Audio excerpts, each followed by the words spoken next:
Bonsoir, mesdames et messieurs, et vous êtes les bienvenus. C'est données, réseau et accès, la triade du succès pour le marché de la connaissance. Mon nom est Rima Najjar, je suis présentatrice à Shark News. Nous vivons dans un ère où il y a la connaissance qui est formée par les réseaux digitaux. Et aussi, ça détermine qui a l'accès, qui participe et qui bénéficie. Maintenant, notre but est de savoir comment ces impacts forment les marchés et quelles sont les structures qui assurent d'avoir ou d'être connectés et d'être équitables.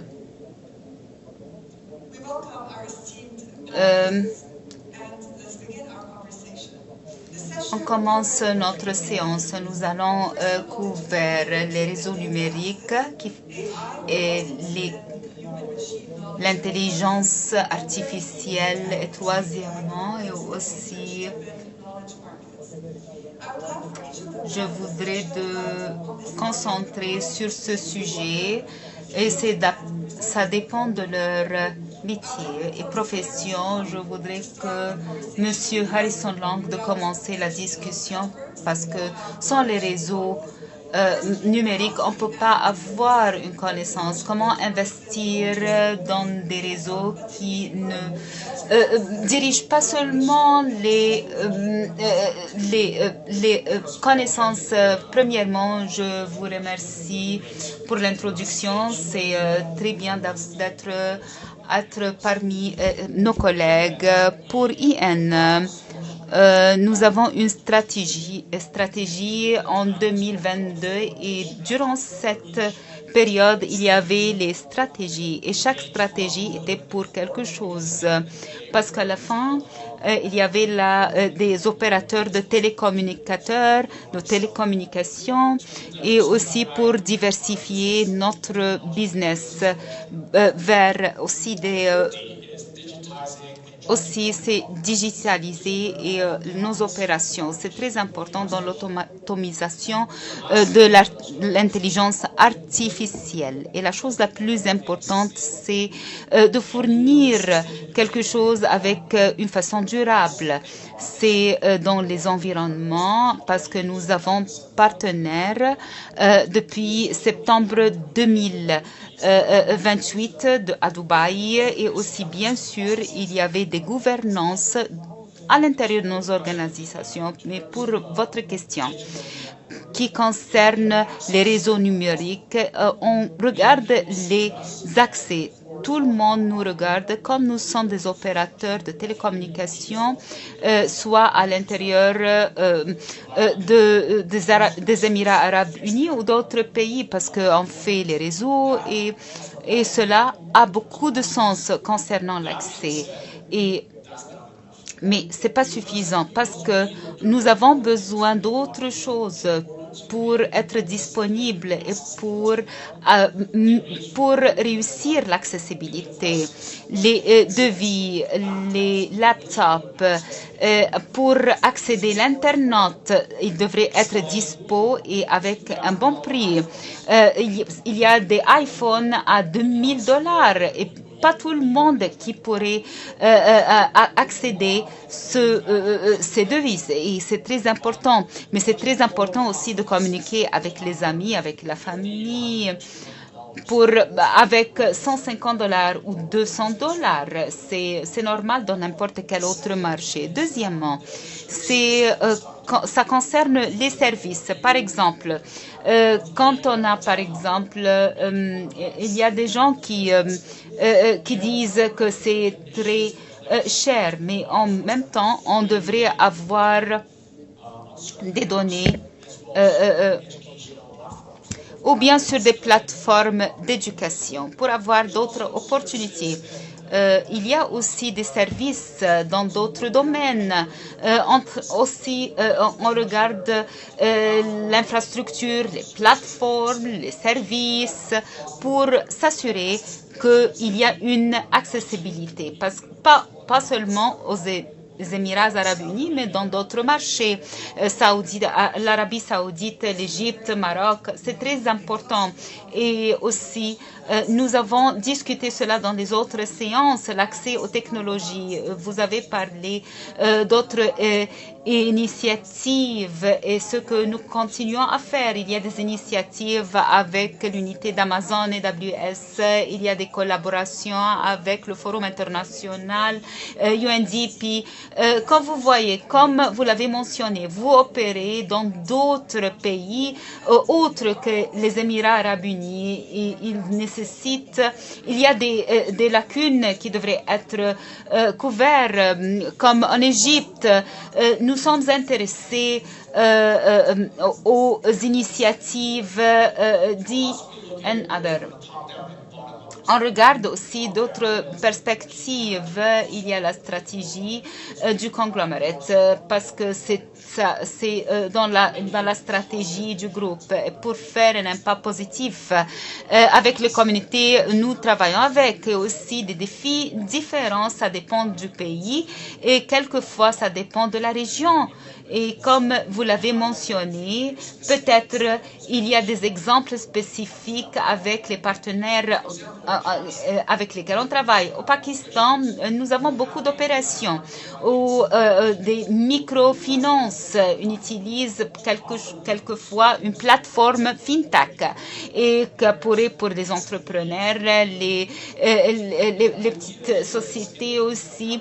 Comme dans un pays comme au Pakistan, on a accès au crédit, au capital, parce que il y a beaucoup de risques.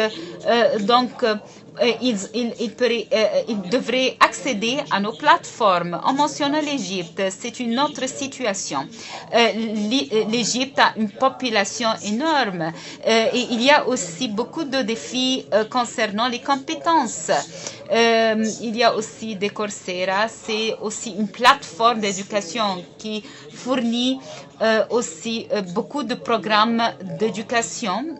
C'est sur l'Internet et aussi il y a un accès à ces programmes et c'est gratuit pour faire les formations des générations de l'avenir. Here in the UAE, we have a number of initiatives in place as well, ranging from our broader partnership with NAFIS on the Emirati programs. But even with AWS, we just recently launched an AI Nation training program to be held not just online, but physically in our own facility called EN Academy, where we'll provide 30,000 training vouchers for in-person training for many digital skill sets. And this would actually provide capability building and capacity building for both the white and the blue collar across.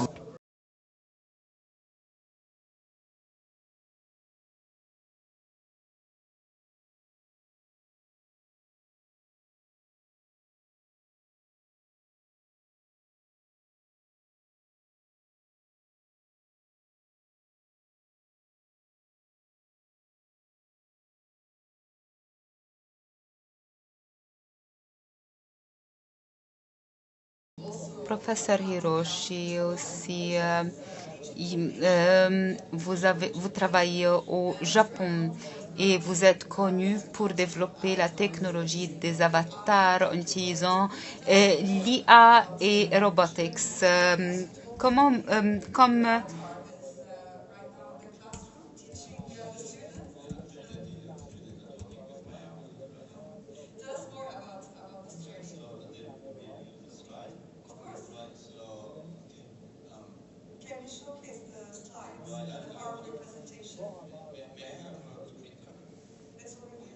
The clicker.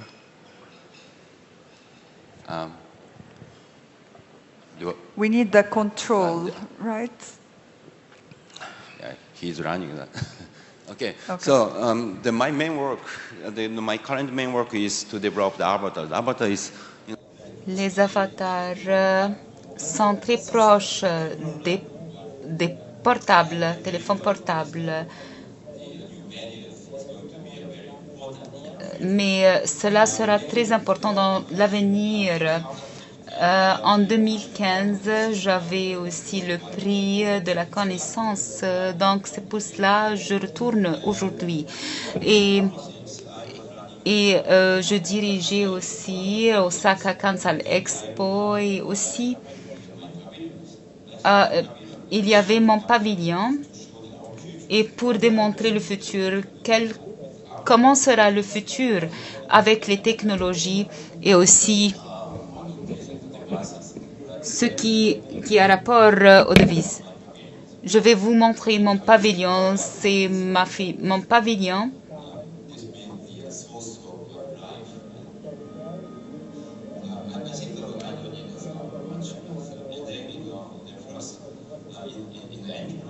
Et à l'entrée, il y avait l'histoire des robotiques qui semblent aux êtres humains. Et ça va vous montrer le futur que nous aurons après 50 ans. Quel genre de communauté que vous envisagez après 50 ans? Peut-être nous aurons plus de peut-être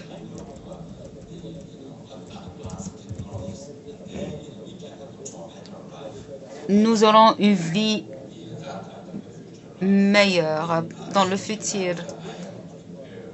Et aussi j'ai préparé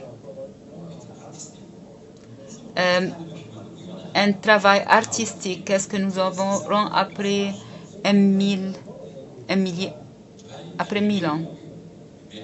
Je crois peut-être que nous aurons ce genre de futur, le futur des êtres humains, mais j'ai utilisé des milliers des avatars d'ordinateurs. Quels sont les avatars? Ce que nous aurons besoin dans les avatars,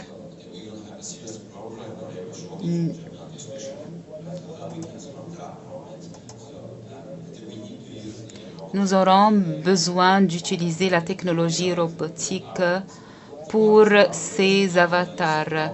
Avatar est un robot, mais c'est un caractère en même temps opéré par des êtres humains ou l'intention des êtres humains.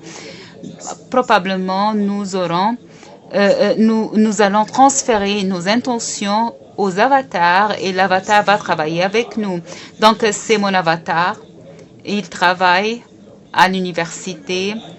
Donc, peut-être je pourrais envoyer mon avatar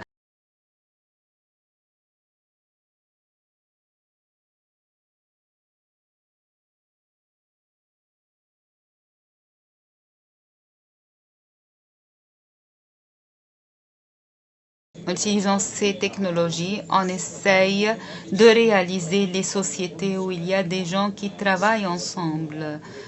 Donc, cela veut dire on fournit des avatars pour tout le monde pour l'avenir. Ce projet s'appelle Moonshot. Nous avons, premièrement, c'est un de nos buts. C'est pour les années 2050. Nous devrions réaliser ce genre de société. N'importe qui réalise cela pourrait participer et être actif avec ses habilités pour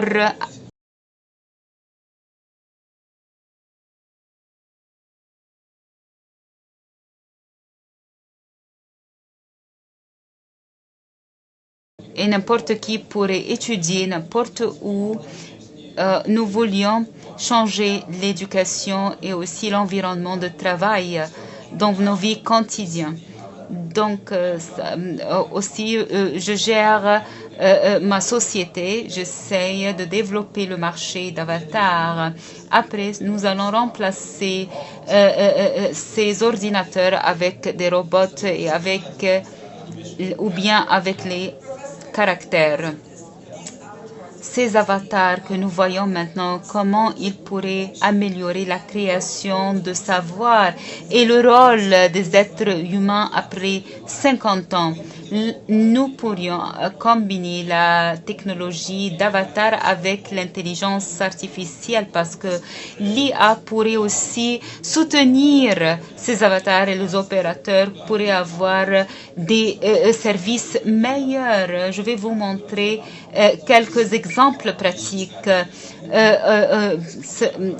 Ces ordinateurs pourraient utiliser parce que l'avatar sont capables plus de l'être humain. Aussi, on utilise les avatars pour soutenir les magasins.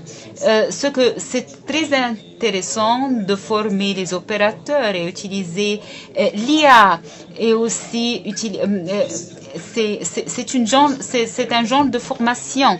On parle avec l'IA et avec l'IA va nous donner quelques grades.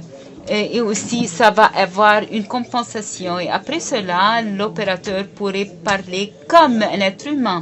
L'IA pourrait nous former et après utiliser aussi les fonctions des avatars. Et ce genre de technologie va sauver le futur, spécialement au Japon. Et après, bien sûr, on pourrait diversifier et inclure d'autres parce que nous ne serons pas concernés de notre corps. Je vais retourner au PowerPoint, la présentation de Daniela. Quelle est l'évolution de données spécialement pour les indicateurs composites? Vous avez l'expérience de mesurer les choses complexes et les concepts compliqués comme les concepts de la vie. Expliquez-nous quels sont les indicateurs composites parce que quelques-uns seulement qui comprennent ce concept.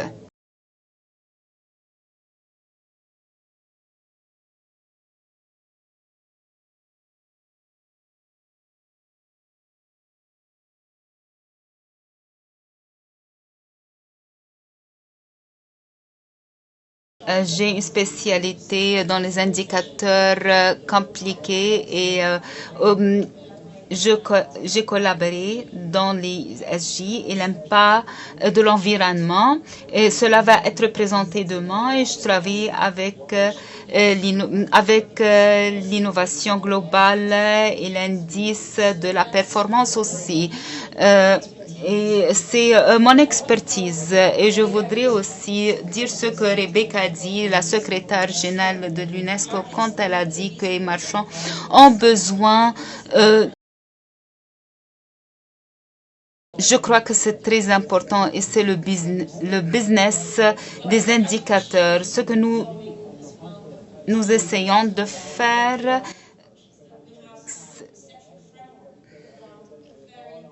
dimensional concept, say innovation, knowledge.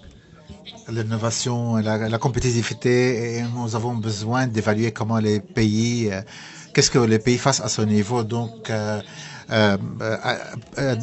d'entreprendre cette approche qui va du bas vers le haut. Donc, c'est essentiel. Donc, je suis ici pour dire qu'il y a une évolution du commerce depuis le développement de l'indice, et il y a eu des grands progrès et de grandes avancées puisqu'on utilise davantage les données, non pas au niveau des bureaux, des statistiques nationales, mais aussi au niveau des compagnies, des sociétés. Donc,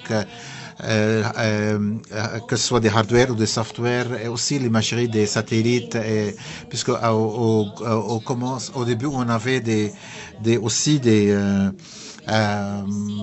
ce qu'on voit est que une seule société ou une seule institution, comme par exemple peut-être pour les incendies, il y a la NASA qui a une base de données très importante, donc c'est très important, c'est dans le domaine public, et et n'importe qui peut avoir accès à ces. Donc l'index, le rôle de l'index est de donner l'accès à des renseignements. Maintenant, je vais parler des réseaux. C'est-à-dire que ce n'est pas seulement multiditionnel, mais multipartite et aussi multidisciplinaire, multidimensionnel. Donc, c'est très essentiel donc de pouvoir utiliser les experts, les spécialistes et les régulateurs de se mettre d'accord sur l'application des indices et ça doit aller en pair avec avec toutes les nouveautés et tous les progrès et les qui se passent dans le monde et donc à s'assurer que les données sont mises à jour d'une façon contenue mais c'est en lui-même et tous les informations qui sont publiées que ce soit mais que les données doivent être révisées, doivent être mis dans le domaine public alors que donc mais ça pour s'assurer s'assurer que cela se passe, il faut bâtir des partenariats avec toutes les parties prenantes pour clôturer que je crois l'importance des données et la mise à jour des données et cette approche qui est de bas en haut va assurer avoir une visibilité des données qui rend que les politiques ont une contribution visible alors que visible dans le développement de l'économie alors que les réglementations doivent être considérées comme étant la main invisible qui apporte du soutien au progrès. Donc puisque on parle de la big data, je crois que la promesse elle n'a pas exécuté tous les attentes de ces technologies, mais on utilise toujours ces big data dans le KGI. C'est un mélange entre les statistiques nationales et les renseignements scientifiques. Ça a donné des résultats, mais au niveau social, il n'y a pas de grands résultats. Donc, on sait que les informations ou les renseignements qu'on reçoit ne sont pas complètes, puisqu'il y a des informations qui sont en entrée ou en sortie et sont utilisées aussi dans la formation ou l'avancement de la robotique.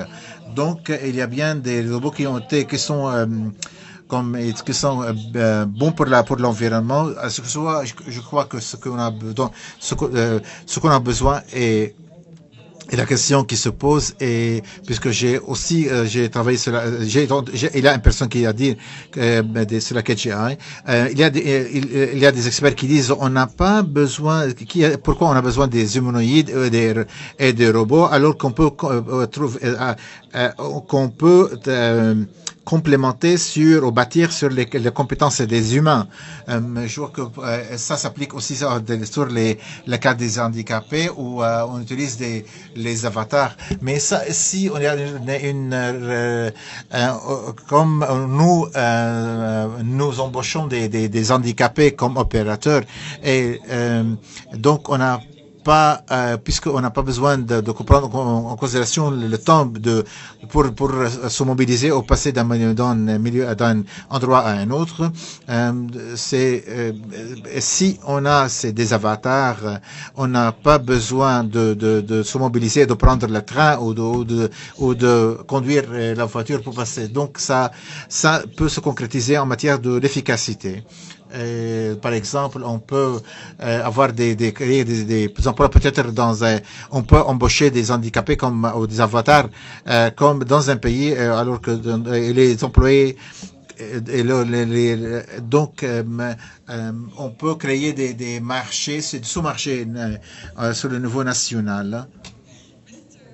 Donc, Monsieur Harrison, parlons de l'importance de la coopération entre public et privé pour combler ce vide ou ce décalage entre les compétences. Et je crois qu'en général, c'est très important pour ce partenariat public-privé de se mettre en place. Donc, je vais vous donner un exemple pour m'expliquer.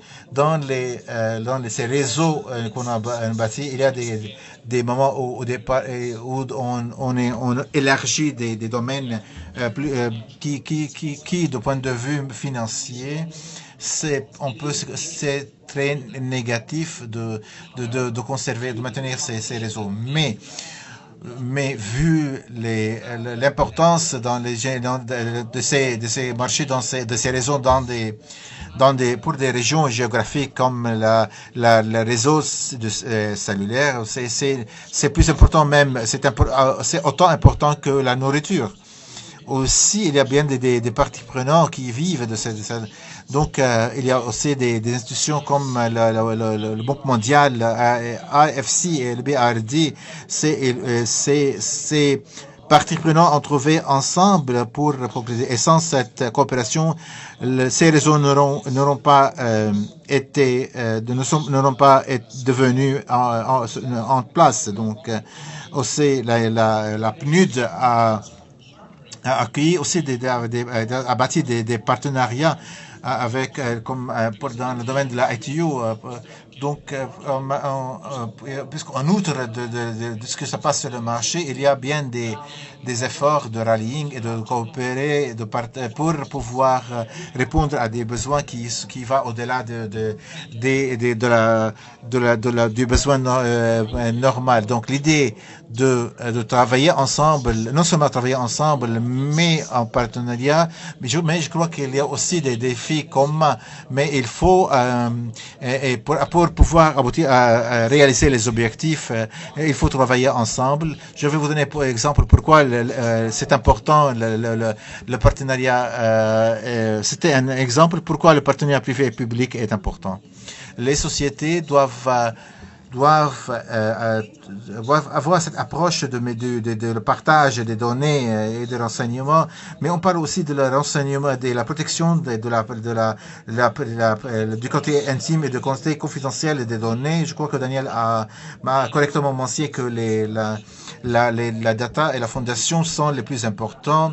De faire du crap in, crap out. Les renseignements et les data doivent être saines et scrutinisés. Donc, il faut pour pouvoir analyser ce qu'il faut faire. Et en outre les data raw, il y a une certaine souveraineté en matière de la possession des data. C'est une nouvelle dimension en 2024 après l'émergence de l'AI. Il faut balancer entre sous-dimensions, que ce soit la rapidité de l'innovation ou l'accessibilité ou la souveraineté de la data.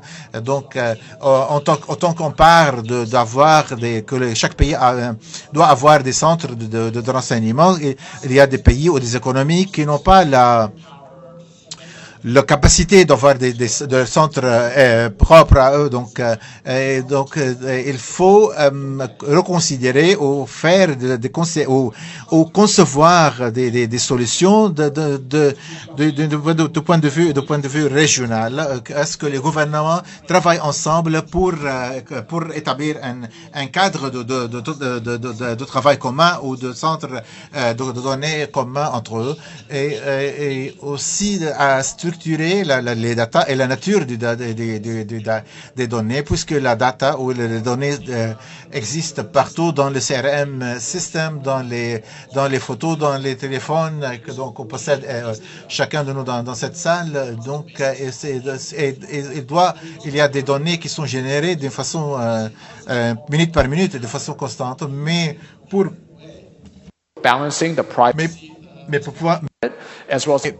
pouvoir mettre en usage ces données, il faut apporter du soutien pour pouvoir que il faut que cette coopération et ce partenariat soient dans l'intérêt des citoyens dans ces pays.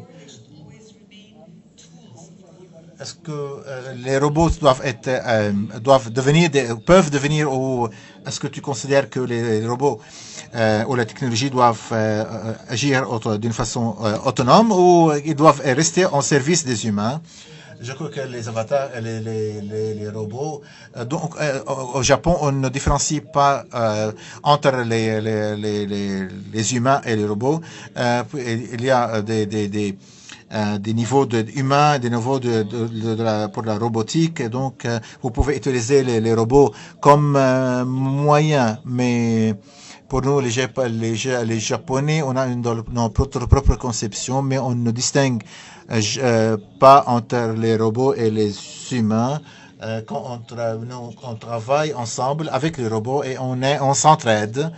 Et bien sûr, les robots seront des outils, des beaux outils à avoir en notre possession ou en notre service, mais notre relation avec le robot est qu'on va s'entraider et qu'on va coopérer ensemble avec ces technologies et partager ce savoir avec d'autres pays comme les Émirats arabes unis. Oui, certainement c'est très important, et on a besoin de partager notre technologie et aussi prendre conscience de technologies dont ils ont en leur possession. Quand on parle de savoir et de l'économie, parlons de la classement des universités et aussi en matière de la partage quand on parle des classements des universités, il faut prendre aussi la contribution en matière du savoir et que pensez-vous à considérer le savoir comme étant un critère de mesure et d'évaluation de ces universités? Oui, on n'a pas on a un classement des universités, mais on n'a pas un classement des meilleurs pays. On a pour le savoir, on a à peu près 150 critères d'évaluation, et on connaît ce qu'il faut évaluer pour chaque pays, la compétence, les compétences, aussi aussi le nombre des universités, les meilleures universités. Donc, il faut aller au-delà de ces critères, puisque pour que c'est un peu, ça crée de la disparité, un peu une discrimination en matière de tous les secteurs. Donc, moi et mes académiciens, on a ce principe où il faut bannir ou démolir, donc ou faire disparaître. Donc, ce qu'on a besoin est que ce classement passe à des dimensions techniques et prendre plus les facteurs humains et le professionnalisme et cette interaction avec les sociétés et les gouvernements. La bonne nouvelle est que ça se passe, je l'ai vu en personne, donc le classement de l'accessibilité, les systèmes d'éducation, ça se passe, mais j'ai l'impression que les universités ne l'ont pas pris en compte ou ça n'a pas attiré leur attention jusque-là. Donc, je crois que, comme vous savez, ici, on a les teneurs de doctorat travaillent en matière de recherche et d'études, mais ça n'a pas le cas dans plusieurs autres pays. Donc, comment pouvoir concurrencer avec le Japon ou en matière qui investit dans les universités, si c'était le critère. Je ne crois pas que ça, mais je crois que la question n'est pas ce qu'on mesure, mais il faut évaluer ce qu'il y a de valeur ajoutée en matière des politiques. Si jamais on reçoit des bons résultats en matière des universités, les institutions universitaires et les chercheurs. Quelle est votre opinion sur ce qui a été dit sur le classement des universités et comment les universités sont évaluées ou mesurées? Mais l'université avec laquelle je travaille, c'est un peu leur résultats en matière de la graduation, des qualifications de sciences et d'autres. Je crois que j'en ai besoin aussi de se focaliser aussi sur les côtés de sciences sociales et c'est très important pour je crois que ce sera aussi important pour la science d'intégrer le savoir.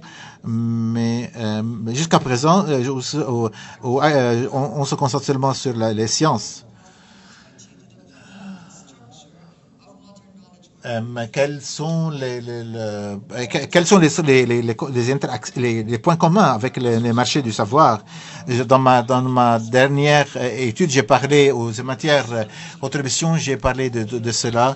Il y a une connexion ultra rapide va nous donner d'avoir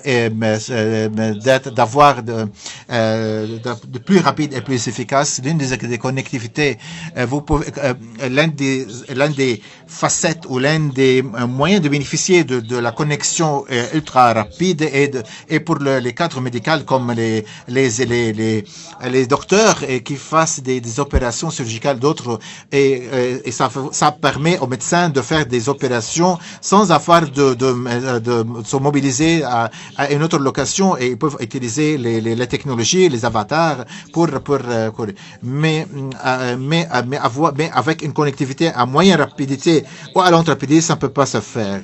Et donc, et aussi une connectivité à ultra rapide va permettre aussi à différents médias, à différentes plateformes d'être plus efficaces. Et si jamais avec une connectivité moyenne, vous allez avoir un travail à base de texte, mais avec une ultra rapidité, vous allez avoir une expérience plus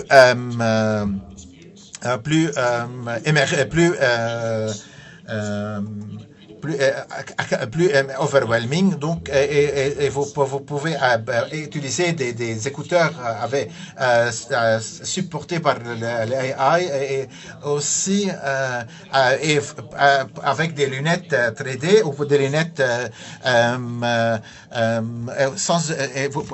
et pouvoir voir l'Amazon et se balader dans l'Amazon grâce à cette connexion ultra rapide. Je tiens à entendre de vous des messages à disséminer, à partager avec le public ici au sein de cet événement.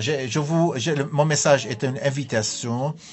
Je crois que l'essentiel de ce que se passe, il y a un développement pour le QTI et une concentration sur les derniers avancées en matière des ETG, en matière de la performance, et je vous invite à examiner cela en particulier. Mon second message est de collaborer avec les écosystèmes. Nulle institution ou organisation peut faire cela individuellement. Donc, il faut penser à la synergie entre le partage des renseignements et des informations. Après cela, on va utiliser des systèmes, des robots et avec d'autres composants ou des composants, des accessoires plus en plus compliqués. Donc, on a une obligation de partager le savoir, aussi les idées, informations, comment utiliser à mieux les robotiques. Et donc, il faut adapter nous-mêmes aux avancées qui vont venir. Merci à votre contribution et à partager avec nous toutes ces idées. Je vous souhaite une bonne après-midi et demain est notre dernière journée finale de cette session et je vous invite à être présent ici parce qu'il y aura aussi des idées et des informations très intéressantes à partager demain. Merci pour votre attention.